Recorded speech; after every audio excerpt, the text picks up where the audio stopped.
Hi, I'm Joel H. Brewster, and I'm no stranger to horror. And this is a podcast where I discuss the big and the small of the horror genre with the hopes to take you from being a casual horror fan to becoming a full-on spooky film fanatic like myself. So today I will be talking with Gabriel Carter about the movie Dormouse. Before we get into this, I just want to say welcome back to the show, Gabriel. This is very exciting. I'm very excited to have you back and to talk about this movie. Oh, thanks, buddy. It's good to be back. Yeah, this is a really cool project that I just saw the trailer recently, but and the trailer will be in the show notes of this. But in your own words, how would you describe Dormouse? It is a punk rock neo-noir thriller feature film. I love everything about it is funny because I believe when you first talked about it, you described it as that, but I was like, wonder what that's gonna look like. And then when I saw the trailer, I'm like, oh, okay, that really stands out, and it's very unique, especially for Canadian movies. So I'm really excited to dive into this. No, it's definitely a genre mashup that just sounds like a bunch of words strung together. So it's really nice that the trailer came out so I could show it to people to demonstrate what the hell I was talking about. Yeah. Another exciting thing about Dormouse is that this is a directorial debut for Vancouver filmmaker Avan Jogia, who you're friends with. It is his feature film directorial debut. Yeah. Way back in the day, his short film directorial debut was a little film called Alex. It's online. It was a hoot, and I did that with him, which is fun. So it's kind of a full circle kind of deal. That's really cool, full circle. Yeah. How long ago did you get to read the script? Because I know that you had, this movie was shot quite a bit ago, but how long ago did you know about this idea, and did he approach you about it? Yeah, so 6 years ago, we were having a pint, and then we stepped outside, and he said, I'm writing this film, and it's sort of feverishly coming out of me, and there's this character named Craw Daddy that I think you would be perfect for. And so 6 years ago. It's been a long time. Very long. For sure. Yeah. 6 years too. That's before COVID. That's No, absolutely. Yeah. Quite a while ago. Let's dive into one big thing here. Who is Craw Daddy? How would you best describe him? Craw Daddy is he's a pimp. Okay. Yeah, he's a pimp, and he's sort of a within this neo-noir construct, he's sort of death in the boat as you're crossing over into Hades. Sort of poetic, half-assed way of describing him.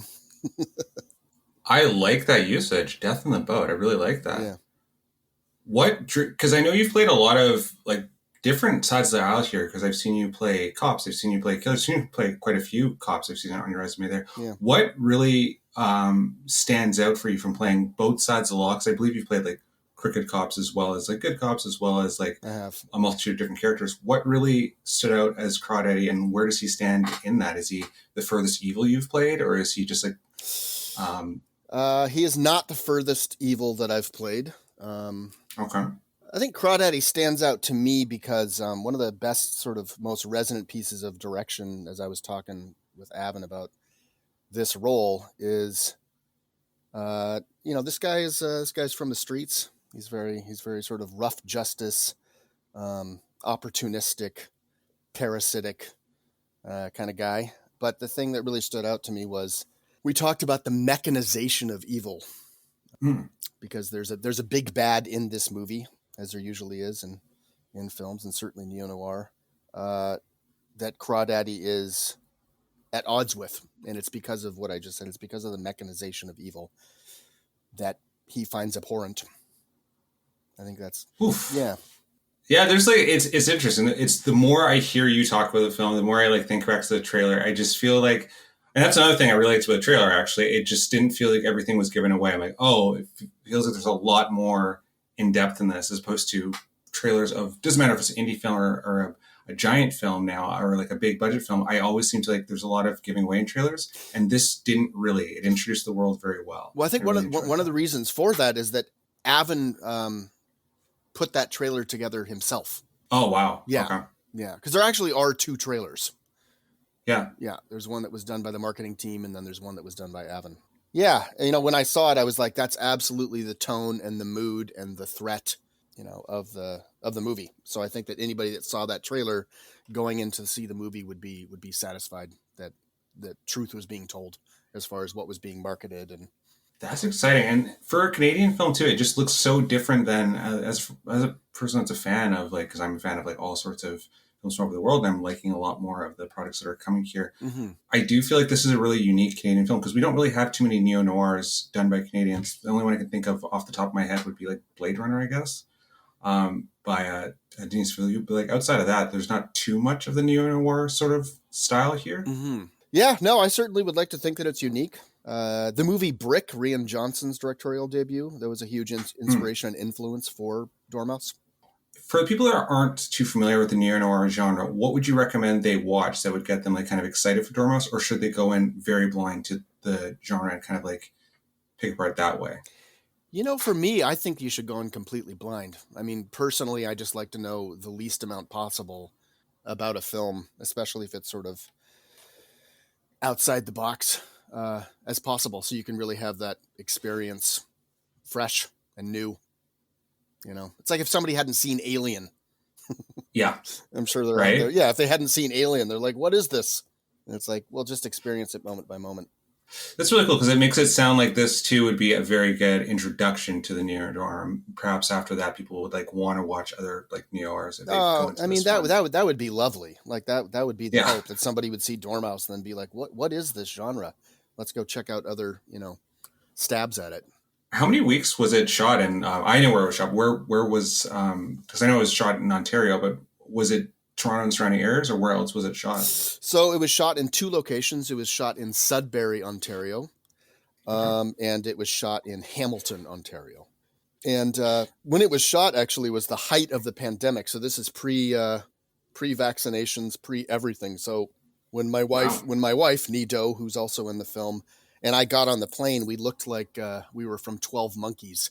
It was just full hazmat suits, double masks.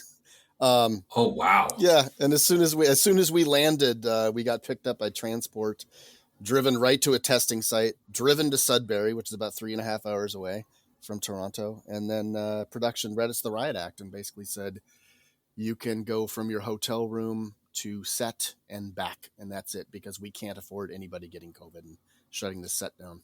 Yeah, I can imagine. How much for both of you and me was it helpful to be there together? Because must have been amazing. Oh, it's absolutely, it was amazing. Yeah, I mean, yeah, I get a chance to work with one of my favorite actors of all time, who happens to be my wife, so it was great. That is really cool. I was going to follow up to that actually. How do you get a lot of scenes together, or did you get a lot to get to work to a lot of days together, or is that, if that's spoiling things, don't tell me. But yeah, no, that's not one of the things. No, we never got to directly work together. Okay, but in a moment that was definitely a tip of the hat to the surreal, my character has shown a drawing of her. That's really cool. Yeah. I think I've seen some of the drawings in the comic, in the trailer. Yeah. Leads to another question of mine. Is there plans to release that comic, or is that quiet on that end? I was just more curious. Like, visually, I just like the art from that it's been something that has been talked about, and I certainly have done my share of nattering to Avan to get that done. Mm-hmm. This is an indie film. It's not like a massive, studio that's sort of orchestrating things. It is sort of a grassroots, it takes a village kind of effort. So stuff like that, it'll either happen or it won't organically, I guess. But that would be amazing. It's really interesting too with indie films, and I know with your career as an actor, you've been seeing kind of like how indie films are not only like winning the hearts of like people that just love film and people that love genre film, but I feel that just the production value of them now too, and looks completely different than it does even like 10 years ago. This looks like, as you're saying, it's an indie film, but it looks to such high quality and such a degree, and like the grittiness and realness of it now, that I'm just so drawn into it right away. That's nice to hear. As far as that goes, Nicole Simmons, she's our production designer, and she just absolutely delivered a very specific world, that was just incredibly impressive. And in our DOP, Mike McLaughlin, he's amazing as well. Cool. Yeah. Follow up to that. How much of this world would you say is within our world? Is there things within this that are fantastical? I'm not sure if that would be like a spoiler, or is it like things like, I'm trying to think of an example, like how It Follows kind of feels in its own world in that sense. Is it that's different, or is there things that you're like, oh, this is completely a different world than we're used to. I think it's kind of a cross-pollination of the here and now and its own specific Dormouse world. And as an example of that, I mean, like the surroundings, for instance, are very much rolling around in the mud and the blood. But it's incredibly stylish, you know? Yeah, it looks like it's gonna be trend setting in that way because that's what I got from the look of the people and I'm just what's fascinating about this is that like I'm getting a lot of this from a clip. You know what I mean? I'm getting a lot of this from a trailer. Yes. And I feel that usually in a trailer I'm not usually able to grasp that much. And then after I see the film, I'm like, oh, okay, that's how this world works. But I feel like even just in that clip, it just really stands out and you kind of know what's going on. And that would have worked even with no dialogue in the trailer because that's... I'm really, really glad to hear that you had that experience. I guess as an example, for instance, my character is this rough and tumble pimp. But in Sudbury, while being transported to set, we were driving by a lot of real life guys like that. And they certainly weren't dressed like Craw Daddy. Yeah, this has a very it looks more like a comic book that way, which is kind of like a like in-world thing, which I thought was interesting. Which kind of leads it open to, and I hope with success from this movie that they open to like a further world of this because it looks like it has an angle to be like enough to be a TV series or further franchise. But I say TV series because it looks like there's enough doors to be opened in that way. I mean, I don't know if that's a plan or anything like that, but it just looks like that, and it could be open to that further. As far as I know, it's a one and done. Okay. As far as I know, but I mean, it's definitely it's a big world. It's definitely a big world. It's kind of exciting to hear that it is planned that way because I feel that now, contradict exactly what I just said, but it feels like now that there is too much of an angle of just making a franchise that it feels that stories are half done. But hearing that it is one and done, it feels like that this is going to be like a concrete story that way, and that's exciting. Yeah, absolutely. Yeah, I think Avan put it best when he describes this movie. He said it's a movie about coffee and dread, and then also on a more sort of pragmatic level, he's described it as a popcorn movie. Yeah. What is it? Just because of the speed of it, or just because it it's just the element of it? It is just really entertaining. It's entertaining. There are really, really gritty aspects to it, but it's not a documentary, right? In comparison to other Canadian films, I think I've asked a similar questions, but in comparison to other Canadian films, how is there a Canadian film you can think of that's like closer to it? Like not in the neo-noir genre, but like in the thriller aspect, I'd say. Because I feel like Canadian films a lot of times, and this is like no disrespect to our industry at all, because I do love Canadian films, but there's a lot of safety put into a lot of them that there's not really, unless it's like telling like a true story. I feel that our genre films and fiction, there's a lot of safety put into them, but it feels like this is a grittiness that's really unique for a Canadian film too. Now you kind of put me on the spot. Honestly, I think I rambled, didn't even really ask a question. It was more so a compliment to the production level. Okay, I'll tell you this. If I were to, it's not a Canadian film, but if I were to sort of have my fantasy double bill to put together with Dormouse, it would be Green Room and Dormouse. Oh, wow. Yeah. That's interesting because I can see that just already in that. Does it take place that falls out? Does this take place in Canada or does it take place? Does it reference a country or? It doesn't. Cool. It's That's also really cool too. Yeah, it's any small gritty town out there with a lack of hope. Yeah, I like that because it makes it feel like the place itself is a character. You know what I mean? Absolutely, for sure. Yeah. I really like that. And it makes it feel from what you're with the place being a character, then that usually feels like the ensemble cast outside of their own individuality. It feels like the ensemble cast in unison would be kind of a character in that sense. Because that's what Green Room kind of felt like. Absolutely. Put the whole world together. Yeah. I think it's the highest of compliments if you can say about any movie.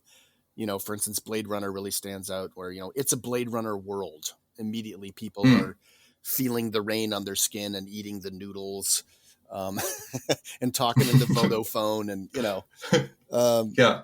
yeah. And so hopefully our movie has done that. I think so. Again, Nicole Simmons I did an think amazing job. I hope so too, because I really hope that from just like stylistically, I really hope that it's going to be the thing that other Canadian filmmakers and actors and people in the industry are using to pitch.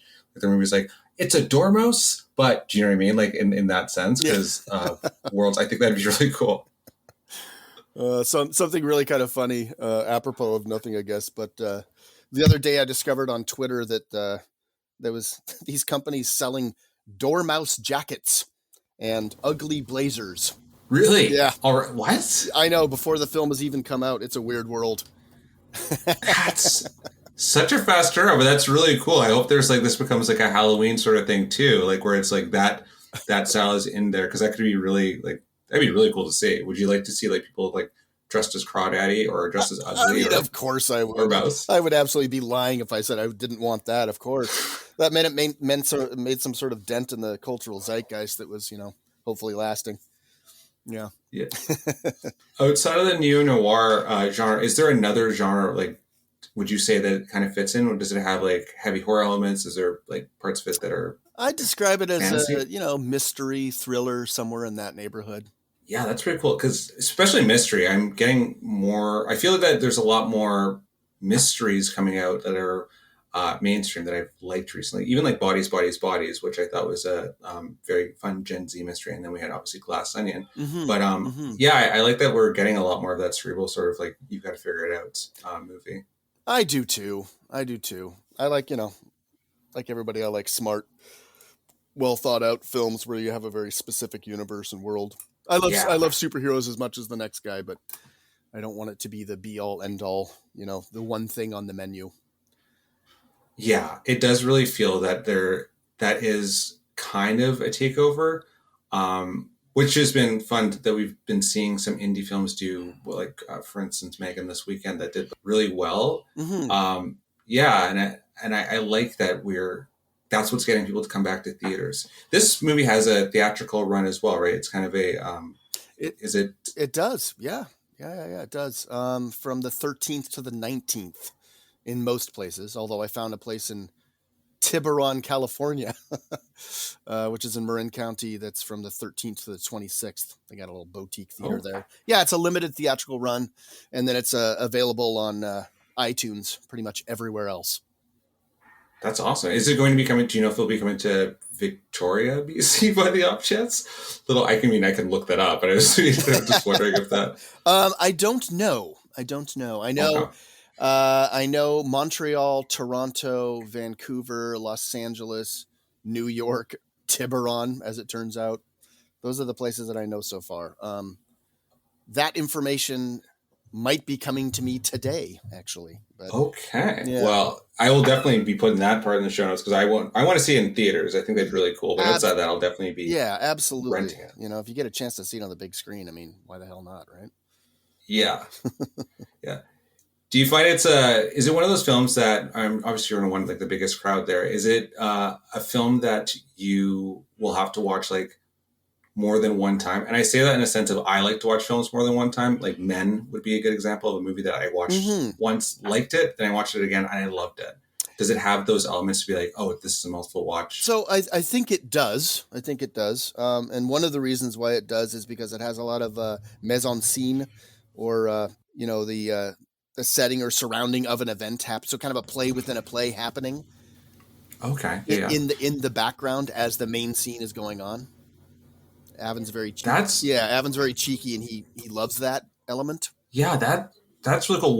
Where did he draw inspiration from outside of Brick, would you say? Because you said Brick was like something that he kind of liked. Was there other movies that he was like, oh, that's kind of a cool elements from there? I don't have that answer. Right off the top of my head. I just mentioned Brick in particular because way back in the day, as we were doing prep, to get ready for this, he said, watch Brick. For you though, for the character of Craw Daddy, did you watch anything specifically that you're just like, this is like, oh, there's elements not in preparation for the role? I did sort of a dog's breakfast approach of watching other pimps in other movies. And it wasn't, they're including, there's a character in Brick called The Pin, who's kind of a drug dealer, kind of similar character. And I didn't find that to be incredibly useful. Okay. What I did find incredibly useful is, as actors, you never ever get the chance to do the type of research that goes into that goes into a character. You're usually just, you book the role and then you're on set, 2-3 days later. I literally Right. had years. And so I have an entire book full of all the information on Craw Daddy you could ever want to know. Like that is really cool. And with that, like, how do you feel that when you first read the script to when you actually were shooting it, how do you feel like what changed for you? Like, what changed for, what do you think you brought to the character in that change? Because a lot happened over those years. Just because I had all the time in the world, I was able to completely construct this human being from the ground up. So the psychological and emotional topography of a person from when he was born to when we see him in the film. I was actually able to do that because it takes an audacious amount of time to make a feature film. So I had all that time to do that. So when I walked on set, I had been living with this guy for a number of years. That is such a unique experience. I know there's people that are going to listen to this that aren't quite film people, that won't really quite understand how unique of experience that, but that is like a long time to like sit with the character. Was there many script changes over those years, or was it just like, this is a script and like you had like this many years to kind of prepare and you're just like, okay, or did you kind of change with the changes? I mean, there were different iterations of the script. I don't think anything too earth shattering. Certainly with Craw Daddy, it was like a change of a line here or there, but pretty much what he wrote is, what ended up on screen.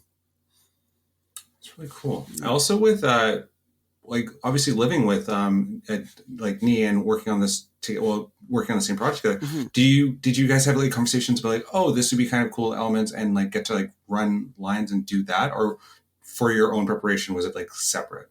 I mean, they're profoundly different people who I think live in different slipstreams. Just pragmatically, we're a husband and wife acting couple, so we would go into detail, which is a lot of fun, about what we were discovering about our characters and kind of bounce ideas off each other to see if they resonated with the other. That's again another very unique experience. I think that like that I'm sure it brought out a lot of the characters and like really got you into the mindset of thinking about that, because I find that like as myself as a writer, sometimes I don't have too many, especially if it's like a project I'm just working on, I don't have too many people bounce an idea off it in that context. And I think that must have been like really, really cool to really have like that, even the growth, I'd say, of like that character and of human beings of yourselves, right? Over those years must have been like a fascinating ride. Absolutely. Yeah. And I mean, with any sort of creative process, you just, you start off with very broad strokes and you have a bunch of clever ideas, some which pan out and some which, when you look back on them, you're like, well, I was doing the best with what I have, or what I had. But if given years to, now I'm really setting myself up. They'll watch the movie and be like, this fucking guy had years. No, I don't think I'll be like, oh yeah, we actually can see like the depth of like how it would take years. That's one would hope. Yeah. I also we got to work with our dear friend Landon Liberon, which was really cool. Which is kind of the three of us hanging out during the shooting of the movie. Does Landon live in Vancouver as well? No, he lives in Los Angeles. Okay. So we all just sort of found ourselves in Sudbury. Was there a lot of people from Vancouver? Because I'm seeing from outside of you, Nhi, Avan, and I'm missing someone else from. I think Haley Loss from works in Vancouver as well. Is there more Vancouver people that were over in Ontario though? No, I think it's just me and Nhi and Avan, I believe. Okay. Yeah. Yeah, I'm not. I just went with Haley because she was in Riverdale, so I wasn't sure if like that. Because like, what am I talking about? Of course, Haley's from Vancouver. Yes. I was like, oh. No, you're right. She's from Vancouver. There you go. That's a senior moment. Yes. Yes. So us, and then there was some people from Toronto, and then obviously, Donal and Famke are not from Vancouver. Yeah, Famke Jensen, one of my co-stars from when I was a background actor in X-Men 3. Oh, brilliant. Brilliant. Oh God, co-star of mine. Oh yeah. It's actually, it's full circle moment for me. That's where I met Nhi. Oh, The first time was on that set. X-Men 3. There you go. That's right. That's Yeah. right. Was there ever a moment where Nhi and Famke talked about X-Men 3? I'm not sure if they'd even have scenes or even if that would ever come up. Well, as it turns out with filmmaking, we actually never got a chance to meet Famke. She actually flew out the day before we arrived. Oh, no, yeah, that makes sense. Yeah. I was also silly moment in my head. I'm like, what are you talking about? You were all there. I'm like, no, that's just not how a film is cut together. No, it's not the way it's constructed. I know. So. Have you shot in Ontario before? No, never. No. How is it different than shooting in over here? Or was it like kind of the same? Or yeah, I'm just actually curious how it's different. Because I've only shot in like BC, so I've always wondered about that. I mean, Sudbury, it's its own thing, Yeah. Yeah, I don't know. It felt really remote to me. The nature and the landscape around it is incredibly unique. You feel like you're on a different planet. It's all like rock and these very, very small sort of fairy-like trees, driving in. Interesting. Yeah. I think it's fair to say it's in pretty economically depressed town outside of the film industry, which really lent itself to, our little grungy punk rock movie for sure. I think it was a great location to shoot, like amazing. How was that chosen as a location? Because I didn't know much about Sudbury until now, and that's not, when you describe it like that, I didn't actually think of that. They have a generous tax credit. Okay. Tax credits. And basically Dormouse started off as a love letter to Vancouver, and specifically East Vancouver. And for Avan, it had changed so much, coupled with the fact that he kind of got priced out of the market. It's too expensive to film here. And kind of the locations and stuff that he had in his head and his heart, for the movie, when he revisited them, he's like, it doesn't have the same feel because things have changed, Yeah. That's a little bit sad on, like, as a BC filmmaker on our end. I find that, like, you really want to make a past project in like here, and then, having to adapt with the changing world in that sense. But that's really, I like that it was still able to be shot in Canada and like, oh, absolutely. Predominantly Canadian cast. Is it? A lot of Canadians. Yeah. Love to see that. Still here, still a bunch of Canadian cast. I love to see that. Another thing, actually, for a Canadian film, the diversity has been really cool to see. And I don't really see too much of that in Canadian film, but it's getting better. And I thought that was it looks like that's a really cool angle on that too. Well, that's mixed kid genius Avan Jogia. that was very important to him for sure. That's inspiring. That was planned from the start to have like a very absolutely uniquely diverse film? Absolutely. Just a couple of Canadian actors I wanted to mention: Elizabeth Saunders and Michaela Cannon. They're in the film as well, and they're amazing. Everybody's amazing. What roles? Everyone looks amazing from what I'm seeing here. Yeah, Elizabeth Saunders, she plays the Dame, and Michaela plays Riz. Cool. Yeah. Question: outside of Craw Daddy and outside of Doe Eyes, who is your favorite character that you think we should look out for? That's like a fun scene stealing character to like watch the movie for. I think Donal. I think Donal's character is amazing. Landon's character Kelly is amazing. Both those individuals are a very important part of Mama's, which is a lot of where the action takes place. It's the burlesque club that Mouse works at. Yeah, I'm excited to see the world of that, and as Donal being in it was another thing that outside of you guys and hearing about this project and the whole world, I really like that actor, so I was very excited to see him. Oh, I do too. I do too. I was kind of fanboying a little bit, I have to say. I would have too. Yeah, I would have too. I'm trying to think off the top of my head. There, outside of Gotham, there was a show that I used to watch when I was way younger that I saw him in, and I was a huge fan of that show when I was a kid. But I can't think of it off the top of my head. but I will Yeah, play Jones. he was in Blade, he was in Sons of Anarchy, Gotham, as you mentioned. He's been at it a long time, and He was amazing in Blade too. That was in well, not Blade 2, Blade the movie. I mean, say. yeah. I got you. Yeah, no, that was definitely fun for me to meet him.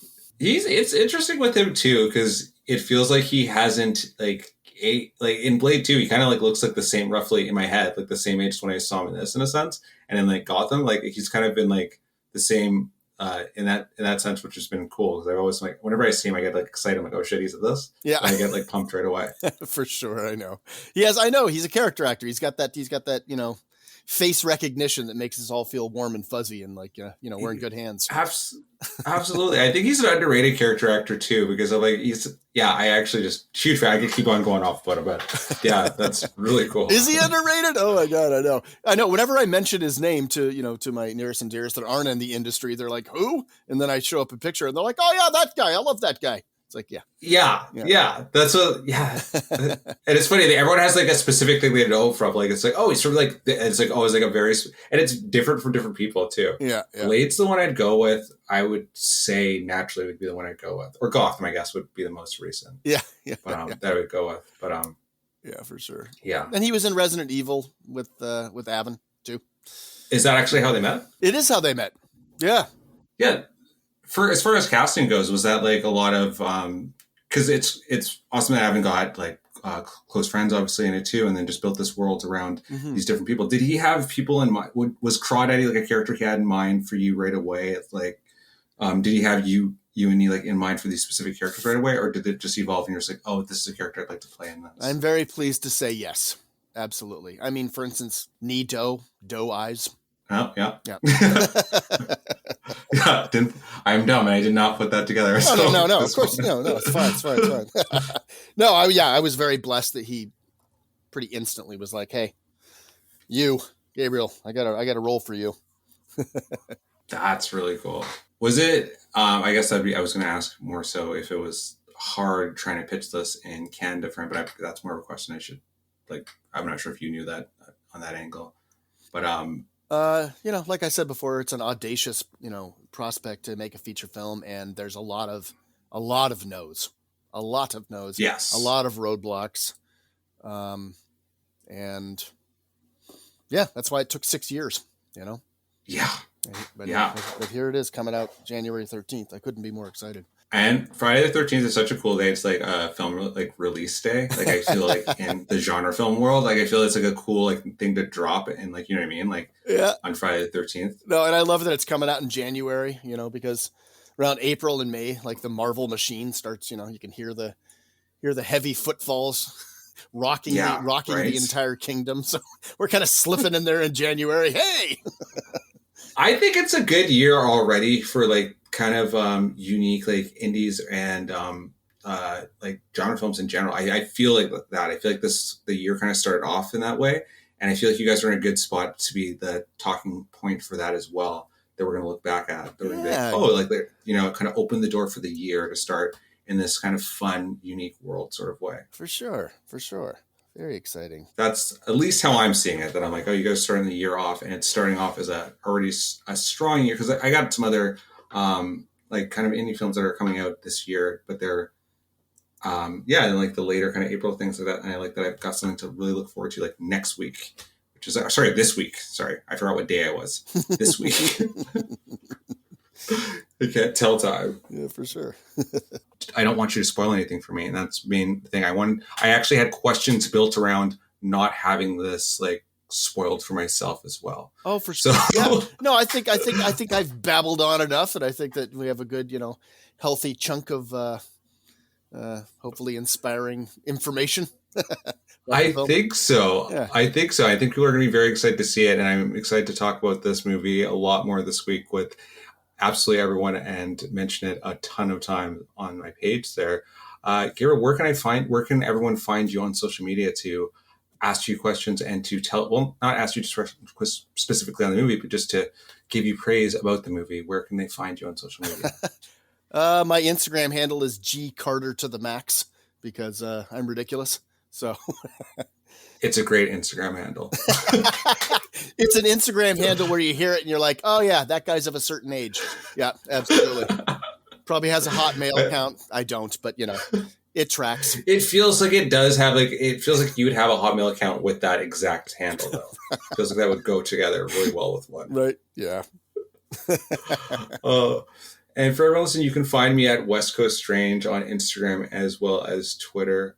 Gabriel, thank you so much for coming on. Hey, it's been an absolute pleasure.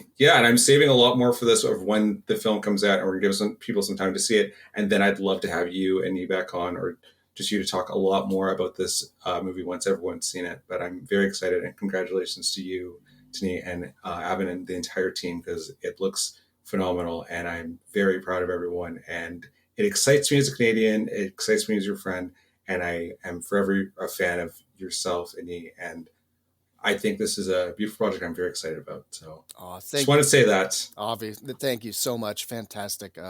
It's been a distinct pleasure as always, Joel. Thank you so much. All right, everyone. I will talk to you all soon. And look out for Dormouse coming out on January the 13th, Friday the 13th, in theaters as well as on iTunes. There will be links for this, and I will post about it all week. So I'll talk to everyone soon, and look out for Dormouse. Bye, everybody.